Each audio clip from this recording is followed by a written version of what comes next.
Children who were misunderstood are finally being understood. Echolalia, scripting, Gestalt language processing.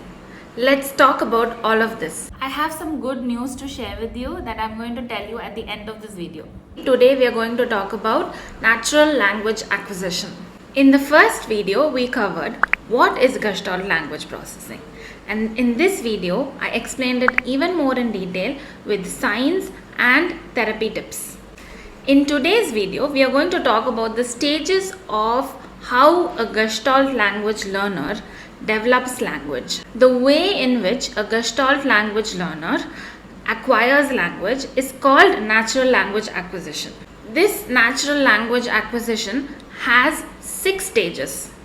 Let's talk about each one stage in detail and how you can support your child. But before that, as a parent of an autistic child, or as a parent of a child who is a Gestalt learner, I want you to know some basic principles. The first thing you should do is recognize echolalia or recognize their gestalts, meaning that acknowledge them, see them as something useful and meaningful that you're going to develop on. Do not ignore them, do not stop the echolalia, do not consider the echolalia as meaningless or just random. Second, I want you to know about Gestalt language learning.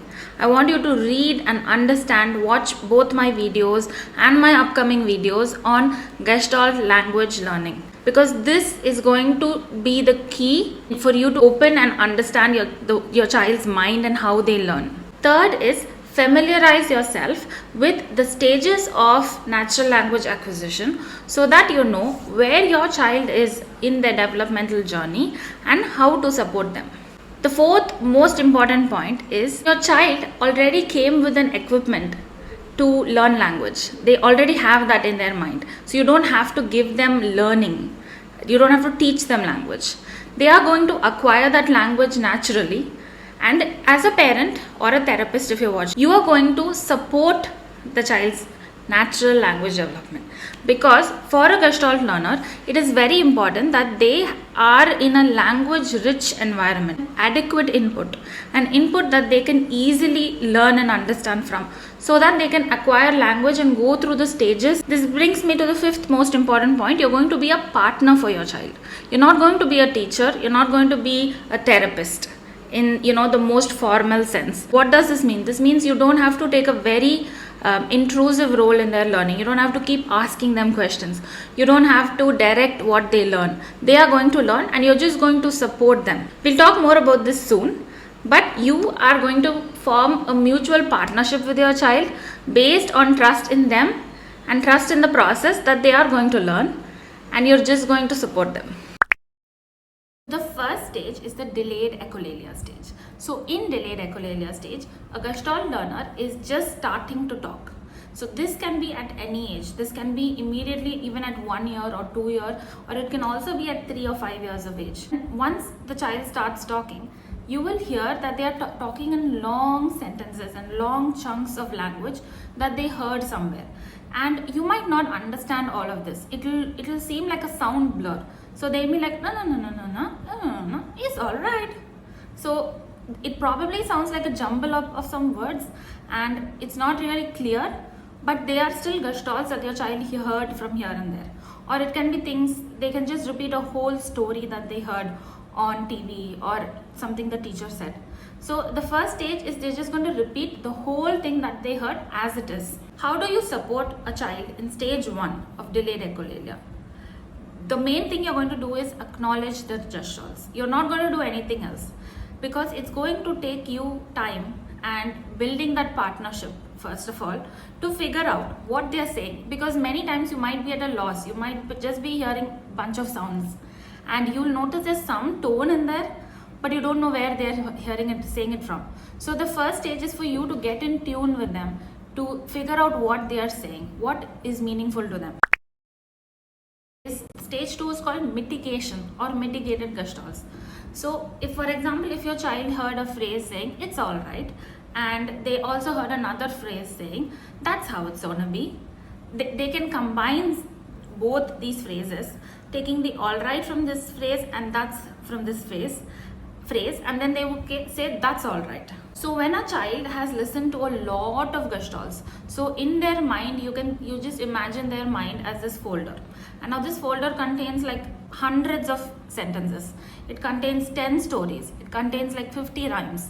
So once the child memorizes all of this language input and they have this resource, then they move on to stage 2, wherein they mix and match parts of sentences or parts of scripts and combine them in different ways according to the situation. In the second phase, the supports that you're going to give your child is to again repeat what they say back to them. So if your child says that's all right, like in the example I told you, you can just repeat that's all right, and they might have heard this somewhere. So for example, they probably heard it on a cartoon, or maybe dad told them, or maybe someone in school told them. So when your child gets hurt, let's say they hurt their hand, instead of saying I'm hurt, they might say that's all right, because some adult told them that and then they felt better at that time. So this is another cue. Many gestalts are emotionally memorized. So when they felt better with that phrase, they remember that emotional impact of that phrase and they will use it in the correct situation. So in this phase, the support that you're going to give your child is to repeat what they say back to them so that they feel heard and understood. In the third phase, that is isolated words or single word phrase, you'll notice that your child is making a lot of words. So they will just say all right, say wonderful, they will say ball, book, pen. So you will notice a lot of bursts of one words. Now here you might think, is this like regression? Because earlier they were talking in complete sentences and now they're talking in one words. But stay with your child. This is not regression. This is just a refinement in learning. So they heard the whole thing and they remembered the whole thing, and now they're breaking down and understanding the smallest meaning in that in the big sentence that they heard. In this phase, you can support your child by using the technique of expansion. So if they say one word, you add more meaning and you add more grammar to that sentence. If you're watching this far, I'm sure you're getting a lot of help from this video. To help me also by clicking on the like button and the subscribe button.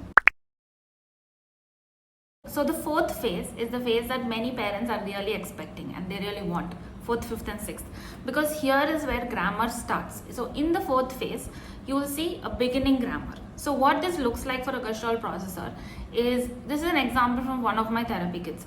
So he would say like grandpa's house, train, eat barfi.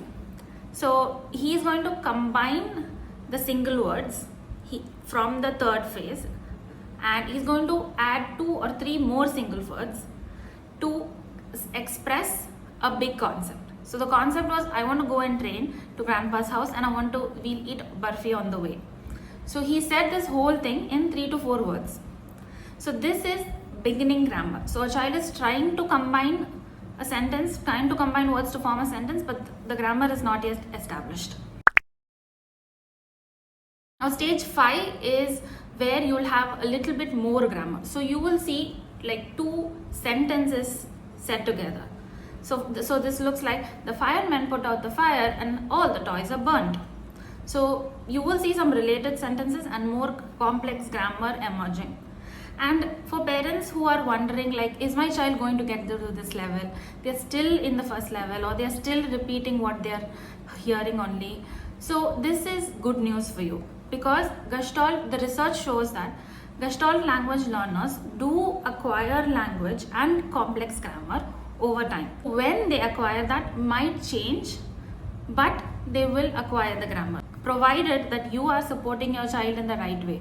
You are recognizing which stage they are, you are acknowledging the scripts, you are repeating it back to them, you're expanding their language, you're giving them more grammar to repeat after you. So if you're supporting your child, definitely they can go up to complex grammar stage and talk and converse very easily. The final stage of Gestalt language processing is complete grammar. So they have learned all the rules of the language and they can have conversations. They're not really repeating that many things anymore. They're forming sentences, they're expressing their ideas, they're sharing their thoughts, they're sharing their personal experiences, all in complete sentences with complete grammar. So this is the last stage. Woo! We have released our third app, which is Writeroo. We developed this app to help children fall in love with writing, because we know that writing time can be so difficult for the child and for the parent.